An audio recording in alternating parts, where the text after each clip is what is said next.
overview of the report and present key findings and recommendations on the first two themes, vet teacher supply and vet teacher training. After this, my colleague Rodrigo will present two other themes, innovative pedagogy and leadership in vet. The objective of this report is to help countries to develop, maintain, and improve their teaching and leadership workforce in vet. The report covered 4 topics, as I introduced. Before sharing the main findings, I would like to highlight a specific challenge facing anyone doing analysis on the vet sector. There is a range of sources for international data on vet teachers, but they are poorly aligned, making comparative analysis difficult. Given this challenge, we collected data that employ 2 commonly used definitions. One by program orientation, the other by subject taught. This means that the scope of vet teachers in this report cover not only the teachers who teach vocational subjects, but also those who teach general subjects in vocational programs. Many of you would be also interested in in-company trainers. In-company trainers are a very important part of the training workforce in vet, but unfortunately, they are not covered in this report. And we hope to work on this topic in the near future. Next slide, please.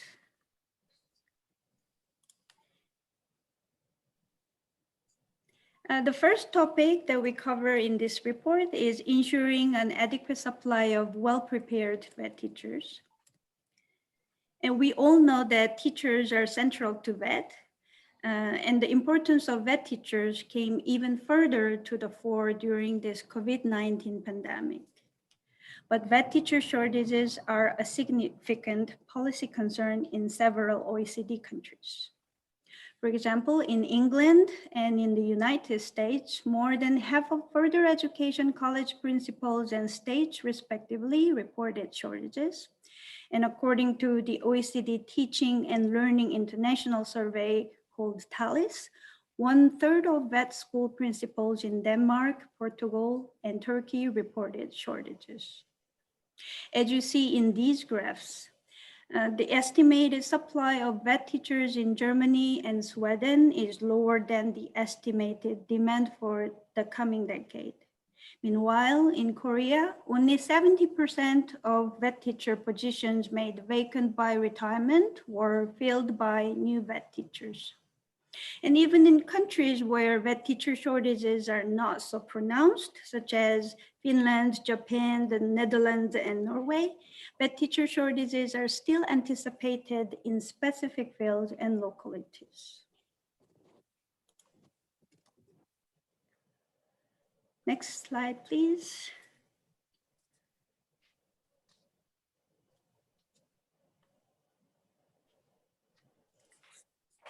Rodrigo, the next slide, please. It's about the aging workforce. So an aging workforce also contributes to existing vet teacher shortages. And in many countries, the vet teaching workforce is aging. On average, across the 26 OECD countries with available data, 44% of teachers in upper secondary vet programs were over 50 years old in 2018.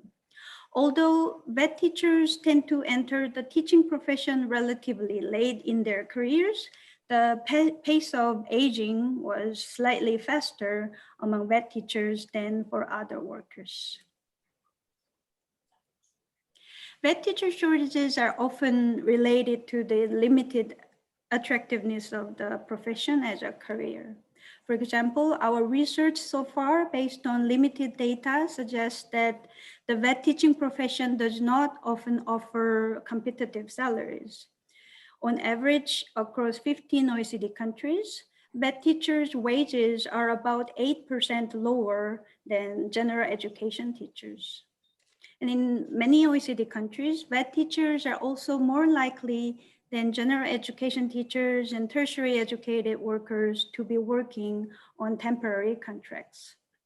In addition, many vet teachers, as other teachers, feel that the teaching profession is not well valued by society.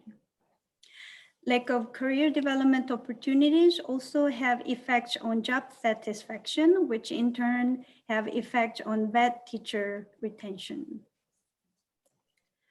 To address these challenges, the attractiveness of vet teaching needs to be improved. There are a number of ways that this can be accomplished. Targeted incentives and support can help attract and retain vet teachers. Vet teachers who receive targeted support during their careers are more likely to stay in the profession. For example, the attrition rates among new vet teachers can be reduced through mentoring and structured induction programs.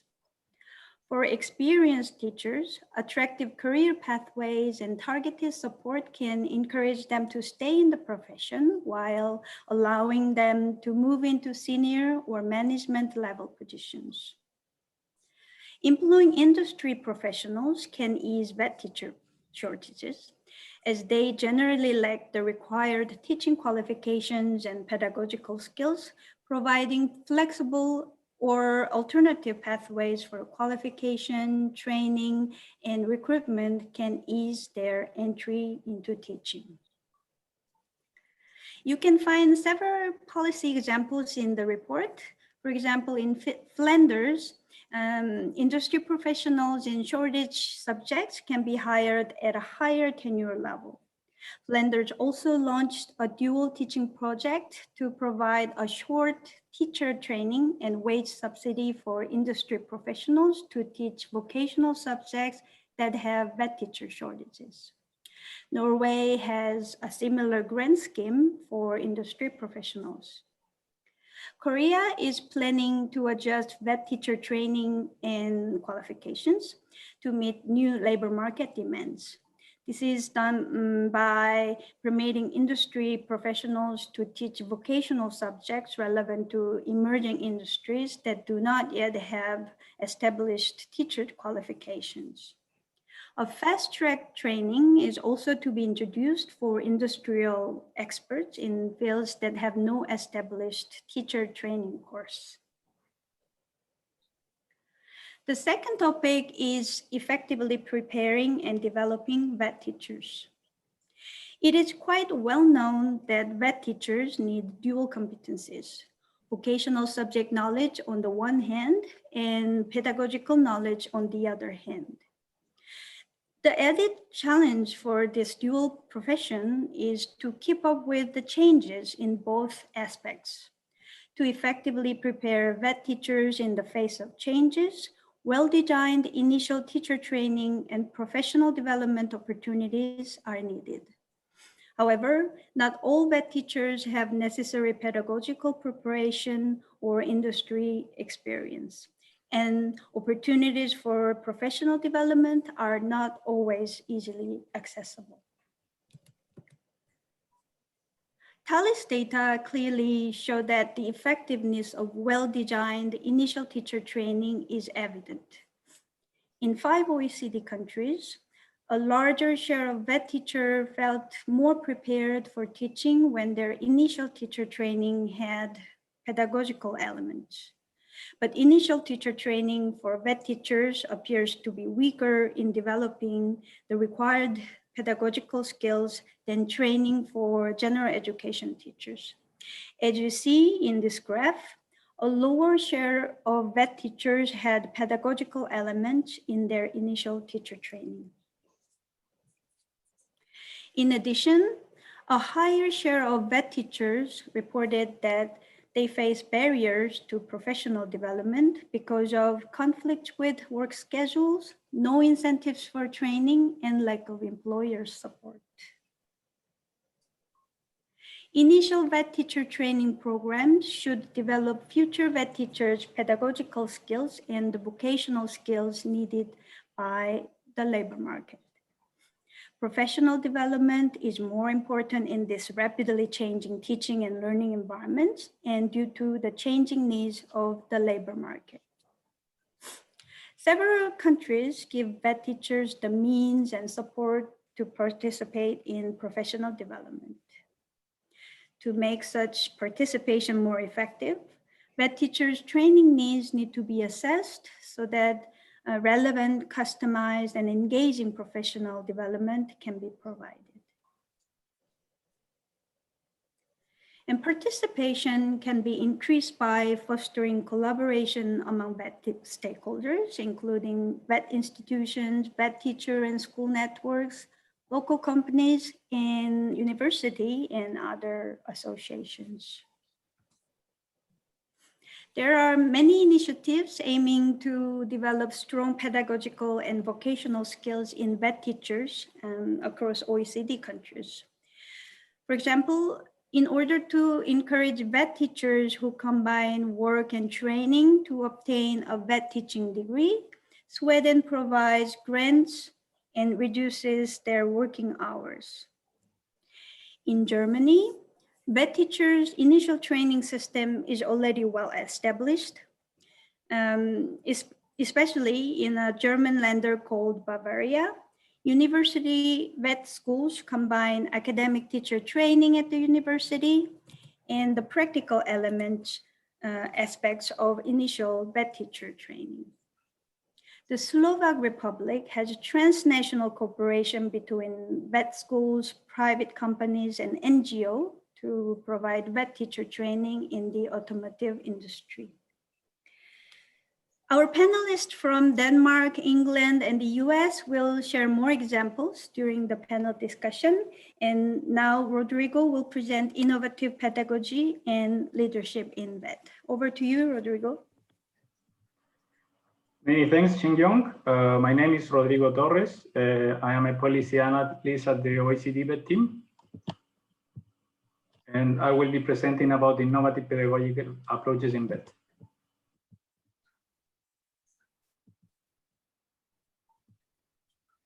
So automation and digitalization are accelerating in the workplace in all industries and economic sectors. Today, the use of digital technologies and even robots is widespread in areas as diverse as medical sciences, the hospitality sector, logistics, and manufacturing. Occupations from all vet sectors are incorporating new technologies at a very fast pace. Automation and digitalizations do not only affect the type of vet programs that are being demanded, but also the critical skills that students need to develop. Strong digital skills, as well as skills such as problem solving, teamwork, communication, creativity, and critical thinking, are today in high demand. However, there's evidence showing that many vet employers declare a lack of some of these skills in vet graduates. The COVID-19 crisis has highlighted the benefits of the use of technology in vet. Many vet programs will become hybrid in the future with an important online component. Vet institutions are increasingly introducing the use of simulators, virtual reality, and other digital technologies to facilitate teaching and learning. The use of effective pedagogical approaches in vet using these advanced technologies allows teachers to develop both vocational and digital skills on their students in many economic sectors. Vet programs will likely incorporate both remote and face-to-face learning activities using advanced digital technologies in the following years. When thinking of vet teaching in this context, two key topics arise.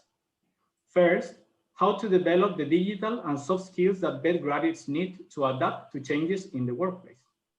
And second, the ability of vet teachers to adapt their practice to the changes needed in vet provision.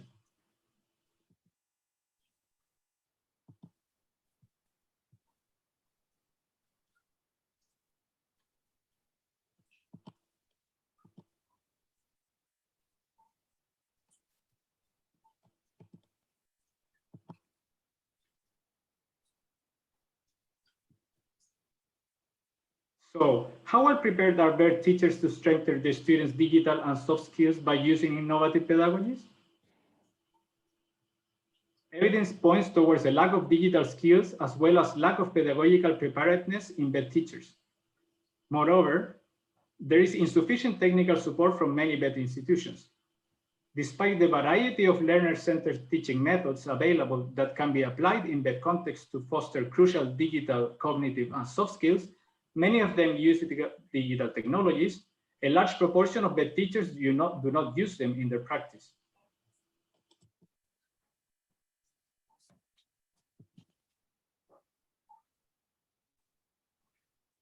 According to data from the Selfie tool, a project by the European Commission on the use of digital technology, a large proportion of bed teachers in OECD countries do not use digital technologies in their teaching. Moreover, a large percentage of bed teachers do not feel confident using these technologies. Age explains part of the gap in technology use and confidence in its use, but not all of it. Around 1/3 of bed teachers do not use digital technologies in class to engage students or to foster their creativity. Moreover, 1/4 of bed teachers do not feel confidence in class teaching or providing support to their students using digital technologies. Denmark shows a good example of how governments can foster the use of technology in bed. The Knowledge Centers for Automation and Robot Technology provide bed institutions with strong technical support and teacher training, so bed teachers can incorporate advanced technology in their practice.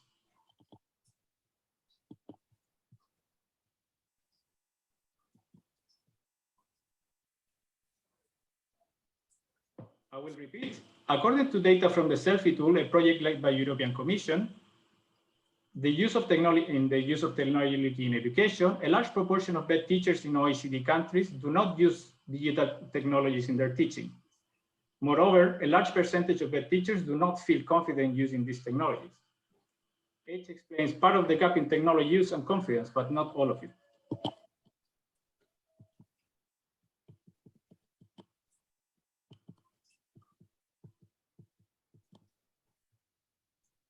I will continue. So some of our policy recommendations to promote innovative pedagogical approaches in bed are the following. First, fostering the capacity of bed teachers to use innovative pedagogical approaches. For instance, by developing bed teachers' digital skills through professional development opportunities, or incorporating innovative technologies incorporating innovative pedagogies into initial teacher education and training for bed teachers. Second, providing bed teachers with strategic guidance and institutional support for the integration of new technologies in bed. By promoting and facilitating the use of effective and innovative teaching strategies in bed. This can be achieved, for example, by providing bed teachers with the time and resources to experiment with the use of new technology in their teaching, while also providing bed teachers with relevant technical support and technological infrastructure in bed institutions. Additionally, it is fundamental to establish a shared vision and goals in bed institutions to integrate digital technology for teaching and learning. Our third recommendation is fostering innovation through partnerships between the bed sector, industry, and research institutions. By promoting exchanges, for instance, between industry professionals and bed teachers. This, for instance, by giving bed teachers the opportunity to visit industry facilities, or providing bed teachers with work-based learning opportunities. It is also fundamental to encourage the development and adoption of digital technologies in bed teaching for different industries. In this regard, for instance, governments could establish innovation funds to support edtech companies in the production of digital resources for teaching, such as VR applications and simulators.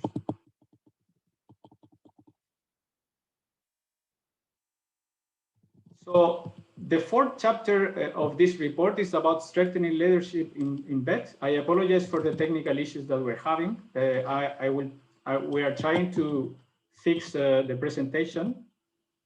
In the meanwhile, I will keep presenting the contents of the report. So, as I said, the last chapter of this report is about strengthening leadership in bed.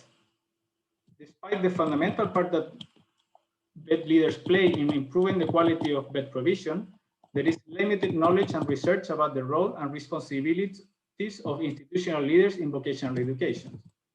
Hence, our main goal for this chapter was to shed a light on how leaders perform their role in bed and what are some of the challenges that they face, highlighting examples of good practice.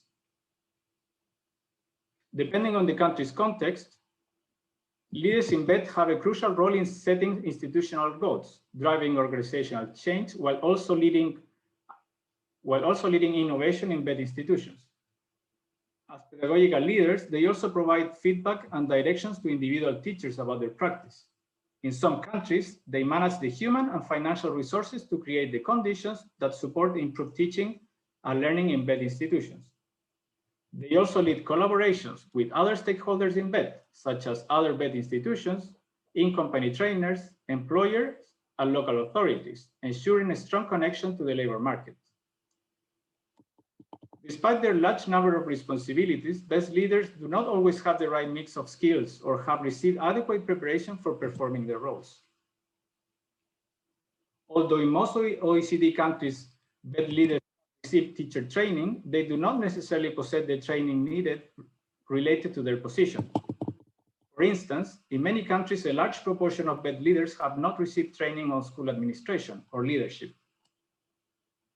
When looking at the reasons for not participating in professional development opportunities, BED leaders mention lack of employer support, lack of incentives, or even the lack of existing relevant professional development opportunities. So for the case of BED leadership, some of our policy recommendations to strengthen the role of institutional leaders in BED are the following. First, clarifying the role of BED leaders by creating a definition of their leadership responsibilities to constitute a point of reference for those who are considering leading a BED institution, those organizing the selection and training of BED leaders. Second, ensuring that BED leaders have access to initial training and professional development opportunities by providing training programs that are easily accessible and aligned with the expected requirements for BED leaders as part of a coherent skills development strategy. Third, improving the attractiveness of a BED leadership role through the creation of middle management roles and the provision of induction, mentorship, and peer learning opportunities for BED leaders. A couple of good examples of how countries can further develop their leaders' capacities to successfully perform their roles are the following. In England, the Department for Education National Leaders of Further Education program recruits a team of high-performing leaders to mentor and support leaders in struggling further education colleges to develop their skills. In Spain, BED leaders must complete a training course before taking on their role. This training incorporates both theoretical and practical modules in topics related to their main responsibilities. Well, that's all from my side. I apologize for the technical issues that we have encountered, and I thank you for your attention. Over to you, Marike. Thank you very much, Rodrigo and Shinyoung, for the presentation, and apologies also from my side for the technical issue. We'll post the slides on the webpage so you can also see them afterwards. This is, of course, only a very short summary of the report, and I encourage the audience to take a look at the full report on our webpage, where you can see more interesting good practice examples from OECD countries, more detailed recommendations, and of course, a lot more data as well. So it's now my pleasure to introduce our panelists for today. We're joined by Lars Kunov, the director of the Danish Confederation of Vet and Upper Secondary Schools. Also with us today is Jonathan Jones, who is a member of the Further Education Teacher Workforce Strategy team within the Department for Education in the United Kingdom. And finally, joining us from the United States, where it's still early morning, we have Sharon Lee Miller, who is the director of the Division of Academic and Technical Education within the US Department of Education's Office of Vocational and Adult Education. They will share some of the challenges they face in the areas that we discussed in the presentation and in the report, and share insights from practice and from policy. Feel free to submit your questions for the panelists in the Q&A function of this webinar. Now let's start maybe the discussion with the topic of teacher shortages, very important challenge as was highlighted by my colleagues. Jonathan, we've heard in the presentation, for example, that more than 50% of further education colleges in England, of principals of colleges in England, have found teacher recruitment difficult. What are the main reasons behind this, and what initiatives are being taken in England to ensure a sufficient supply of skilled teachers? Thank you, and thank you for the opportunity to be able to speak today. And just before getting to the question, I'd would just like to extend my thanks to all who've contributed to the report, a huge undertaking coordinated across many partner countries, and brings together a huge sort of amount of data and research, and it is an excellent report, so thank you. As you noted in the question, further education providers in England have struggled to recruit new teachers, and the reasons, as you'd expect, are varied and complex. But we've been working quite closely with the sector to begin to understand what those challenges are, and we've begun to put together some sort of initial initiatives in place. And actually, earlier this year, we, as part of a wider vision for the further education sector, a 10-year vision, which sets out how we're going to attract the skills for the right people, for the skills for the employment needs in local areas. Within that key document, we actually flagged that success cannot come about without having outstanding teachers and teaching in place in the first place. So recruitment, in terms of recruitment, though, I'm going to focus on two key areas that we pulled out in that vision document. And the first one was really around awareness of FE teaching as a career in the first place. This is something that when we were speaking to the stakeholders, speaking to providers, one of the big challenges is that historically FE, the sector, has to struggle with profile and prestige, and people just not even realizing that teaching in the further education sector was even worth considering in the first place. So we're going to change this. We've got plans to launch a national recruitment campaign towards hopefully towards the end of this year, and it's all about raising that profile, making sure that people understand that this is an option, an opportunity, and singing the virtues of the sector, and what a great job it does in terms of skilling the people of this nation. The key thing behind this campaign, not only is it just going to be about raising the profile and prestige, but it's also going to be directing people to a new digital platform. And the idea here being about being able to put in one place consistent advice and guidance, and sort of guidance in terms of what practical next steps you can take to become a teacher. And that would be able to direct people to the supports and initiatives available. And in terms of those sort of supports and initiatives available, that brings me on to the sort of second challenge that we identified. And again, this was based on conversations with practitioners, with the providers themselves. And we're recognizing that there were actually quite a few barriers, just simple, almost relatively small individual barriers, which were putting potential new teachers off from joining the profession. And actually, when you look at it from the perspective of a career changer, so thinking here somebody might be coming towards the end of a career, or thinking about a change in a career, the idea of possibly taking a pay cut and going into a new world and having to retrain, actually it is a hugely daunting experience. And so we recognize that actually there's a need to put in place quite a supportive package for those early part of that career. And so a couple of years ago, we trialed a program, Taking Teaching Further, and that was targeted at attracting new individuals from sort of industry to retrain as teachers. And the package provided a sort of range of support. It's included funding to help cover the cost of teacher training qualification in the first place. So again, if you're changing career, you may be, as I say, maybe taking a pay cut in order to do so. But the idea of having additional financial burdens placed on you, it's a barrier. It's going to be part of that consideration. So being able to provide the cost of that teacher training qualification. In terms of that support, again, some money to help provide capacity within provider to actually put support in place, such as mentoring support, to make sure that that individual feels part of a team, is welcomed into the organisation, and feels that supported through this change, which is quite a disruptive period of their career. And the final bit was around recognizing that actually, because so much is going on, they're taking on, they're finding their feet and learning new skills, that actually part of the package was also around freeing up their time, their delivery time, so their contact time with students, and reducing that workload in that first year in particular.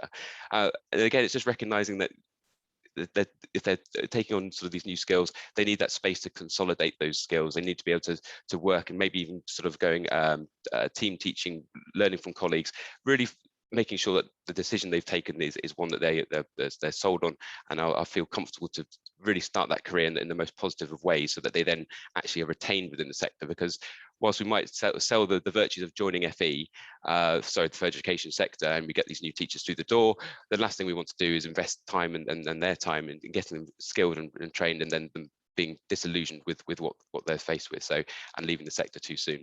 So we're only just starting out on this journey. As I said, we've put the vision document there, and there's a number of sort of initiatives that we're putting in place and testing as we go.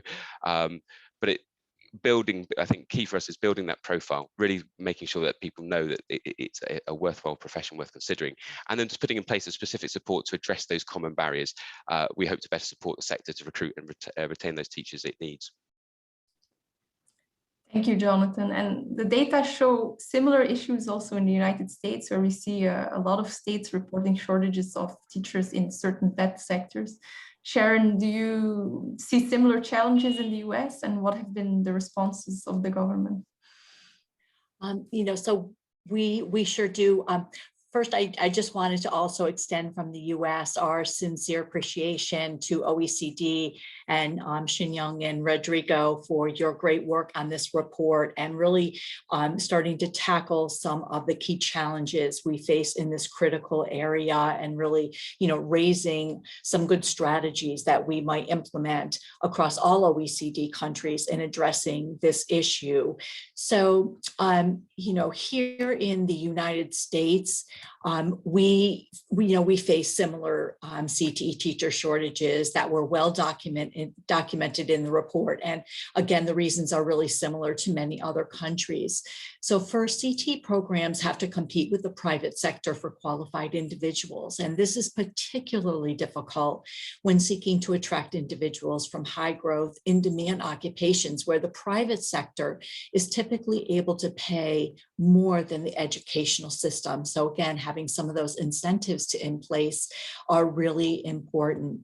Second, many universities in the United States have closed their teacher preparation programs in response to declining student enrollment overall. And these closures have greatly impacted the CTE teacher preparation pipeline, especially for individuals entering teaching from the private sector who need to gain those pedagogical skills required for teacher licensure. So to address these issues, states are implementing a wide range of initiatives. In their most recent plans that they developed for career and technical education, it's what we call VET in the US, nearly 3/4 of all states are providing targeted professional development for specific groups of educators, administrators, and other CT professionals.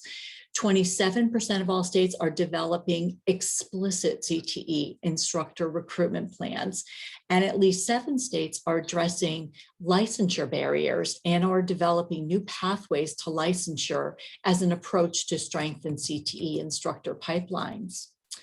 To support the efforts of the states, the U.S. Department of Education just invested $4 million over a 4-year period in what we called a high school CTE teacher pathway initiative. 5 states were selected to develop and implement and test various strategies for recruiting and retaining CTE teachers. These strategies included developing alternative pathways to teacher credentialing, implementing communities of practice to share challenges and solutions, and mentoring for new CTE teachers. Several of the grantees are testing externships in the workplaces for academic teachers who wish to learn the technical skills required to become CTE teachers. And so if folks are further interested about these experiments that the states are doing, we have a website here in the US. It's called cte.ed.gov. And we have a lot more information on these CTE teacher pathway grantees that the department has funded that you can track their progress. Thank you, Marie. Thanks, Sharon. So in addition to the shortages, the overall shortages that we see, we also see that there's a large and growing demand for digital skills among teachers. And at the same time, as my colleague Rodrigo was explaining, there's a lot of teachers who don't really feel comfortable using digital skills in the classroom. Lars, from the school perspective, what do you see as the main challenges for VET teachers in using new technologies in teaching in Denmark? And a very important question these days, what have been the experiences in the past year during the COVID pandemic with online learning in VET? Yes, and thank you for the report and this webinar. It's very interesting and very interesting to hear that the same problems that we deal with in Denmark is also problems in other countries. And I think we can learn a lot from each other. I should try to describe the challenges by 3 cases that could tell something about the VET teachers using the new technologies in teaching in Denmark. The first case is what we call the digital wet school. The digital wet school was originally a project, or more like a movement, we started in 2011 and is still going strong. The project was initiated to start a developing for using the new technologies, and it started a lot of discussion. I would say a rather robust discussion with the teachers' organization at that time, because they had a fear that this was a way that all teaching should be digital in the future, and it all was about saving money. This discussion led to a common understanding with the teachers and their organization, where we defined the digital wet school as a school with a lot of different themes that we had to work well to engage, to increase the quality of the education, and not to reduce the taxes and the fiscal spending. The themes we work with in the digital wet school is naturally the digital teaching aids, its virtual learning spaces, its learning platforms, its digital evaluations, its collaboration with the companies, its IT and the curriculum. It's also about digital relationship, and naturally also about the administrative tools that we'll use in the school. We agreed on these purposes, and that this was about quality and not financial savings. And actually, we gained that up to the Corona pandemic, we experienced a growing use and confidence in using the IT and digital technologies in the teaching.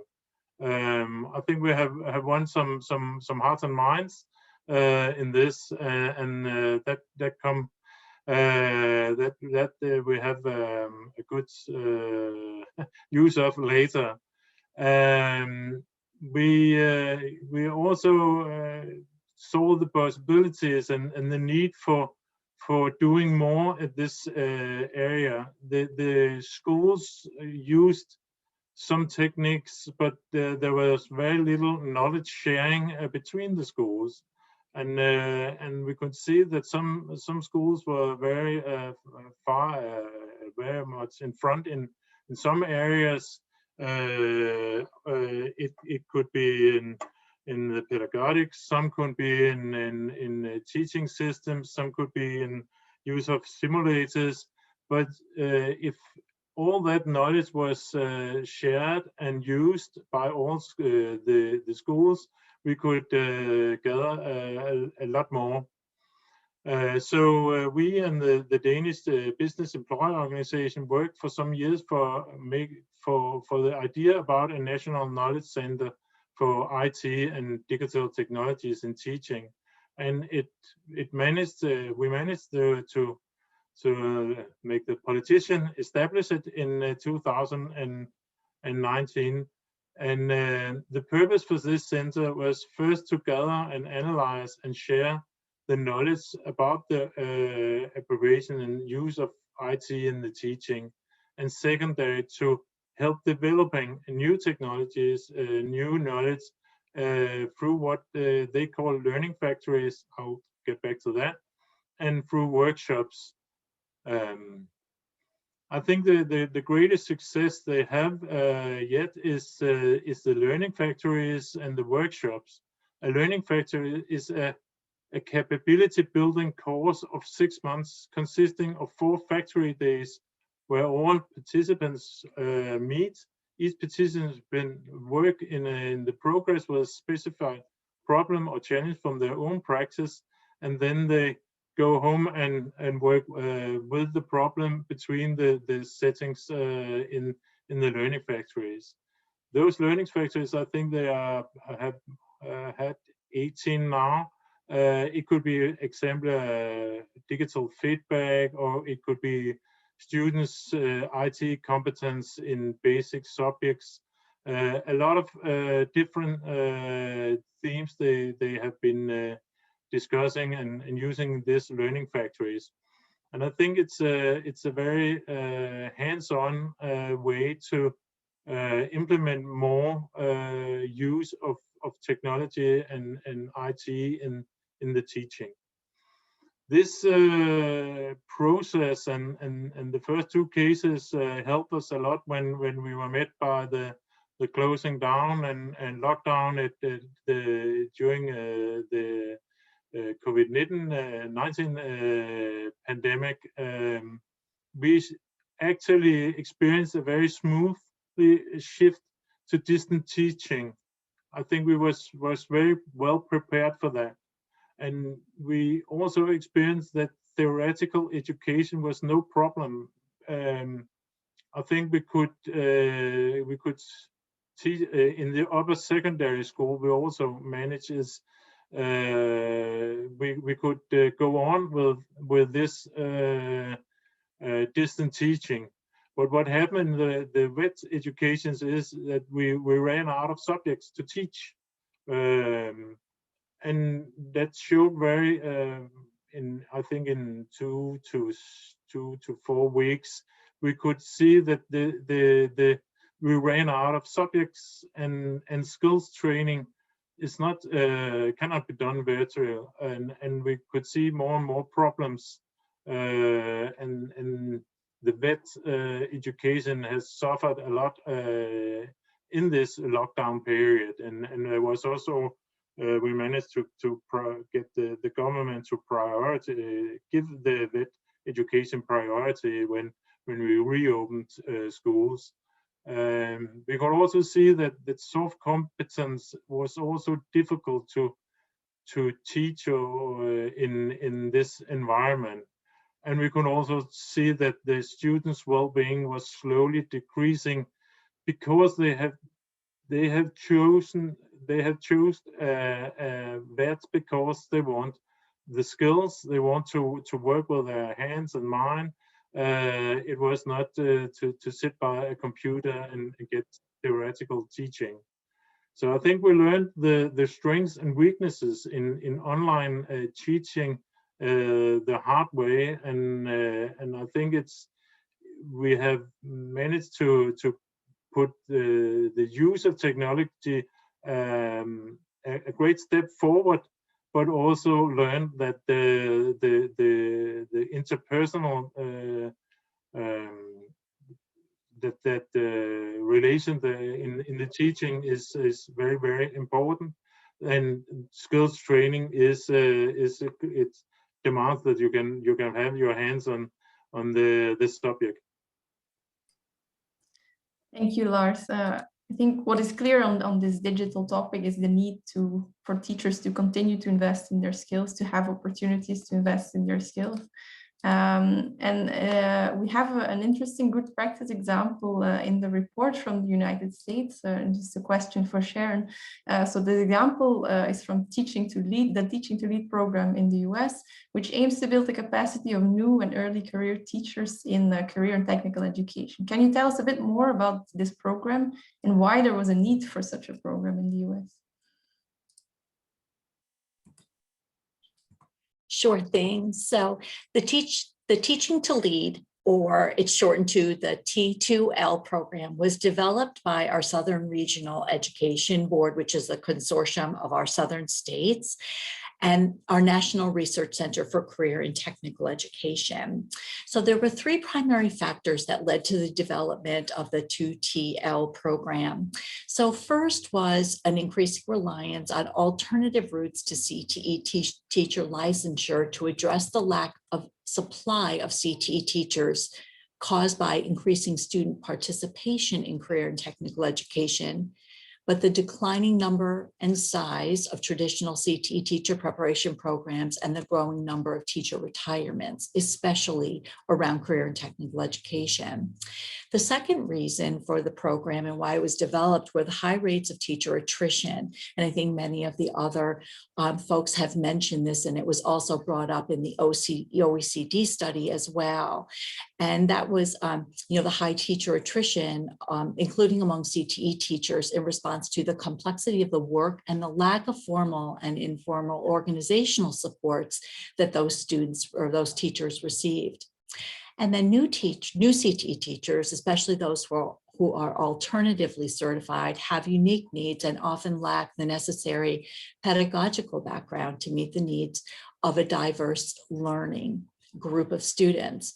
In this, CTE teachers need induction experiences, professional development, and support activities to help them through the challenging first years of teaching. And these opportunities need to be sustained, intensive. They need to be collaborative, job-embedded, data-driven, and classroom-focused. And to the extent possible, they need to be evidence-based.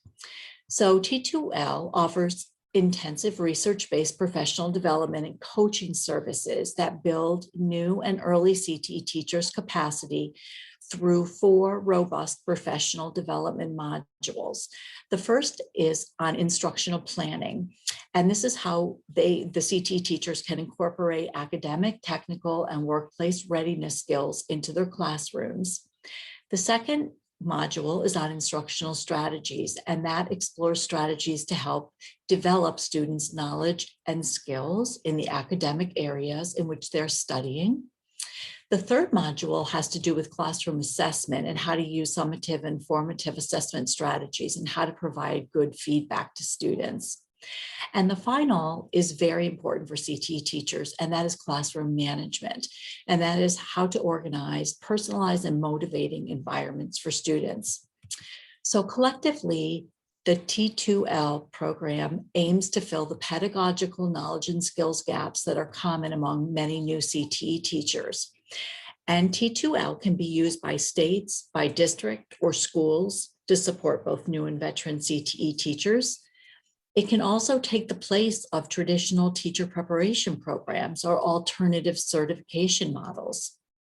And so there was a study I wanted to mention by our National Research Center on Career and Technical Education that found that folks that participated in the T2L participation were positively impacted in terms of their commitment, their competency, and their self-efficacy. And the report noted a positive correlation between T2L participation and retention, with 2 states indicating that between 88 and 89% of CTE teachers would return to teaching after 1 year of participation in T2L. So if your other countries are like our countries, once a lot of times the folks at least start in as a CTE teacher, they really need those mentoring and supports to continue and return back for their second year. I'm going to locate the URL where folks can find access to those modules for the T2L initiative, and I'll put that in the chat box for others to be able to look at those modules and explore that model for themselves. Thanks, Sharon. And you raise a very important point of when you have these flexible pathways to also provide sufficient training opportunities. And that's also something I'd like to ask Jonathan, because we know in England that the qualification requirements in further education are very flexible. But what does the sector do to ensure that this flexibility does not come at a cost of potentially lower quality? Thank you. An excellent question. And you're right, in FE in England, there are no formal requirements to have a teaching qualification in order to teach. But what's interesting actually is around, I think it's just over 90% of FE teachers in English colleges do actually hold a teaching qualification. So although it's not a requirement, the vast majority of those teachers do. And I think that just reflects a little bit of the flexibility, and it's worth just quickly touching on, for those who haven't got a qualification, I think that's where the flexibility is particularly powerful. So those teachers might be, for example, those dual professionals who predominantly still work in their area of industry, their area of expertise, and are coming in on a very part-time basis, maybe just delivering a module or 2 per term at a particular provider. So actually, does it make sense for them completing a 2-year teacher training qualification? Well, actually, that's probably not. It's not proportional to what they're actually doing, and so that flexibility is absolutely right in terms of making sure you've got the right people in the right place with the right level of support and qualifications to do that job. In terms of the vast majority who do have a teaching qualification, I think then it's quite an interesting proxy to suggest that by having a recognised qualification that therefore they are of a particular quality. However, something we found, talking to providers, is that they're not always confident that the newly trained staff will have reached a consistent standard following their initial teacher education. And whilst there is outstanding initial education in parts of the FE sector, we've been told that practice isn't necessarily consistent or uniformly good across the whole of the sector. So we recognise there is a need here in terms of looking at what would a common standard look like across the whole of England. Now, a revised employer-led standard for further education teaching is currently being developed by a group of sector employers, and we anticipate that will be ready by September, hopefully this year, which is quite exciting because that would then give us that it's an employer-led standard, so it's something been set by the providers themselves, saying this is what good looks like, this is the level at which we would expect new teachers to be consistent with, and that is going to be in the form of an apprenticeship in the first place, but that occupational standard will then give us the means to look at other further education, initial teacher education qualifications, and we can work with the sector to help make sure that they're all following the same occupational standard, and that will just help raise that so you've got this influx of new teachers and a confidence in that quality with which is entering the system. The flip side to that in terms of quality is obviously you've got good teachers coming in and they're of a particular quality, but then how do you maintain that quality? And it's been touched on before in other delegates' answers around continuing professional development, and this is something that we're really quite interested in. And again, I've referenced the vision document that we set out. We noted that actually good initial good quality continuing professional development is an area that we'd like to get involved in, and it's an area that we're still developing, still working on, and we haven't sort of sorted out exactly how that will look. But the areas that we would like to get involved in include, and again touched on by delegates, improving digital skills, so by enabling increased support for online and blended teaching, particularly in this recent period of pandemic. What can we do in terms of CBD that we got confidence that if we get ever to go back into the sort of similar levels of lockdown, that the workforce en masse are prepared and skilled in order to continue teaching as best possible in those circumstances. We're also looking in terms of driving improvement in the quality of CPD, so recognizing that there must be sustained high quality professional development opportunities based on evidence led by experts and underpinned by peer support.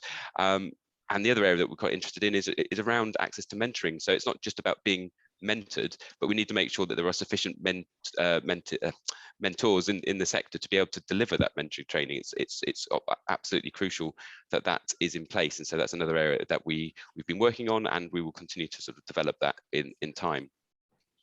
It's worth just noting that in addition to sort of this is an area of work that we're looking to progress into in terms of the continuing professional development, but we've already got a quite comprehensive but dedicated package around T-level professional development. So T-levels are a new qualification that are coming on stream in the UK, in England, and will continue to roll out over the next coming years.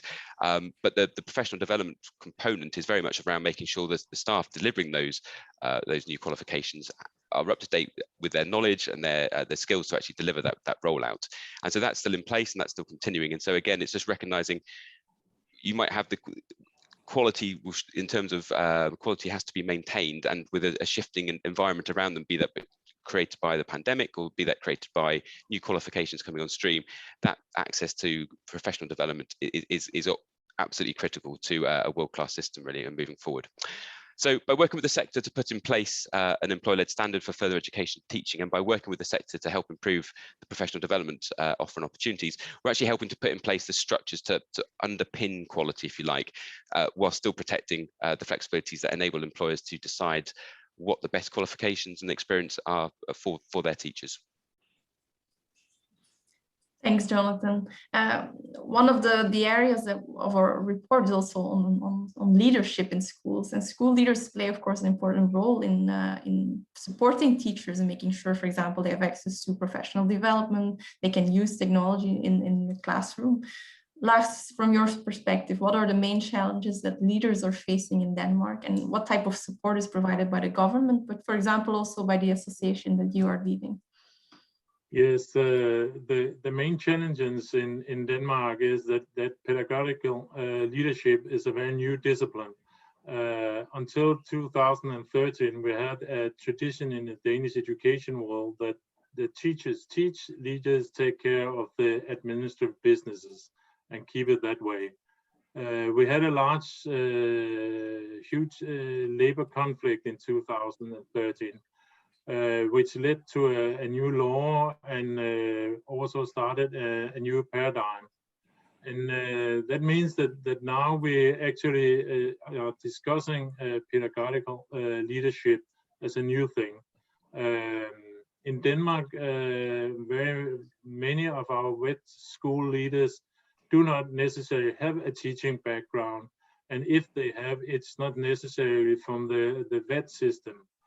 So our experience is that we have to do more to get to educate our leaders and support them.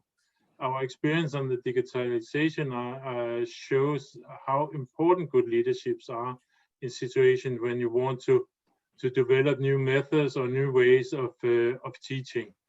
We recognize a lot of those descriptions in the report about the challenging that meets Nova's school leaders, the heavy workload, the complex task management, lots of conflicts you have to balance as a leader. So it's a new way of looking at leadership in teaching, but it's also a very important. The government gives some resources in form of some economical pools to manage development in management development in practical, and they also have some learning consultants that can support the individual schools. They also have set finance for that each school can give their leaders what is 10 ETCS points pedagogical courses. In our organization, we distribute a lot of knowledge about best practice, legacy, new practices on the general level, but we also admit that we have very little about the role as pedagogical leader, especially what we call the first line leadership, those who have the direct contact to the teachers. It's an area that I think we have to develop, and I think there's a lot of opportunities to be better to this, also in the recruiting of teachers, because if we can make a good career way and show a good career opportunities, I think it's easier to recruit good teachers who also have an interest in being a good leader for the teachers, and also that way keep more in the job in the future. So I think we need a coherent leadership recruitment and development program in Denmark, focusing especially on the wet teaching, and that's one of the things my organization will work with in the future. Thank you, Lars. We've received also quite a few questions from the audience, so thank you very much for that. We won't have time to go through all of them, just taking a couple of interesting ones. So we got a question, or more maybe a comment, on the fact that many schools are working on their own to improve their own performance. But would there not be an opportunity for schools to collaborate, to learn from each other, to improve their performance? So Lars already alluded to this with the digital skills, but maybe Sharon or Jonathan, are there any initiatives or any support measures in your countries to help schools really work together and share knowledge? Sharon, maybe if you want to go first. Sure. You know, just that was one of the reasons that we developed the high school CTE teacher pathway initiative, is we wanted to make sure that as each of the states were experimenting with their different types of approaches or initiatives, that they could come together and have a place to develop their, share their challenges as well as their successes with each other.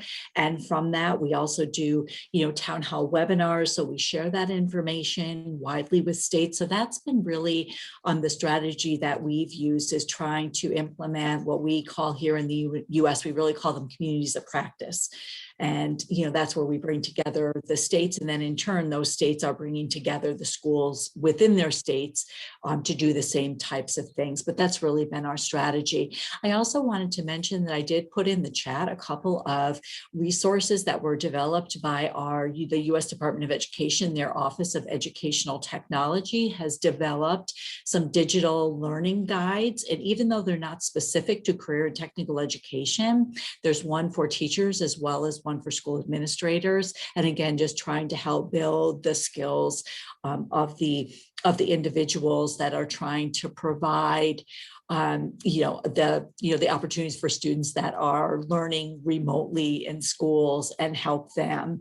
And so, each one of the guides that are there, they include some strategies, resources, some reflection questions that can be used to help develop teachers in the specific situations that they're working in, as well as the unique needs of their students. So we hope that those are found to be helpful to the folks that are participating on the webinar.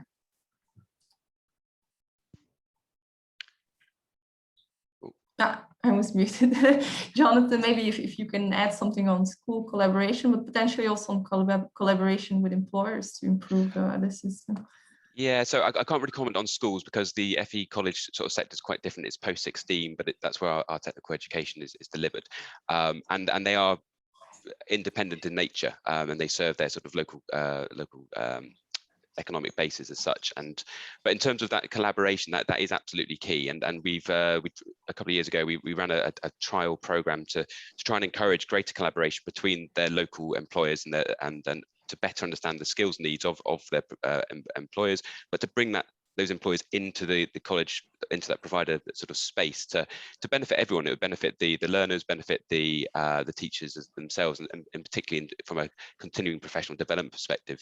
And so some of the innovative projects that we were looking at, it was opportunities, say, to provide some capacity to free up teachers to be able to go out into industry for extended sort of placements, to be able to sort of upskill. But similarly, some of the innovations were about, as I said, about getting those providers, those industry bodies into a provider. And there's one interesting one where there was an insurance company, and they were working with a group of students to design an app to help speed up the process of claims. But it was interesting seeing that dynamic of having an employer sending their workforce into a provider, into a sort of a teaching setting, and seeing the students and the teachers all coming together to work together and learn and collaborate. So yeah, so in terms of those collaborations, it's very locally driven and sort of driven by the provider themselves and what that economic model is unique to themselves. Thanks. And for Lars, given that you're the director of the Association of Schools, do you see this type of collaboration between schools happening spontaneously? What type of support do you also provide as an association to make this happen? I don't think it's coming of itself. It's not happening without some help, and therefore the Danish government, social partners, and we have supported the establishment of 9 knowledge centers. It could be, we have knowledge center in automatics, health technology, digital trades, sustainability, building, to help the schools develop new skills, to deliver a higher quality of technical education, but also to share methods and learning materials and things like that. So I think you have to help the schools and to work together. It don't happen of itself. Thank you. I think our time is unfortunately already up for today. We clearly see that there are many challenges in the sector, but also a lot of interesting opportunities to learn from each other. And I hope this webinar was interesting for all the attendees to get some valuable insights and some peer learning opportunities. As I said, the report is online available where you can find a lot more information. I'd like to thank Jonathan, Lars, and Sharon for their active participation today. Thank you everyone for listening in. The recording will be available on our website as well, so please take a look at that. And many thanks again, and we hope to see you at another one of our webinars soon. Thank you. Thank you. Thank you. Goodbye. Bye-bye. Bye-bye.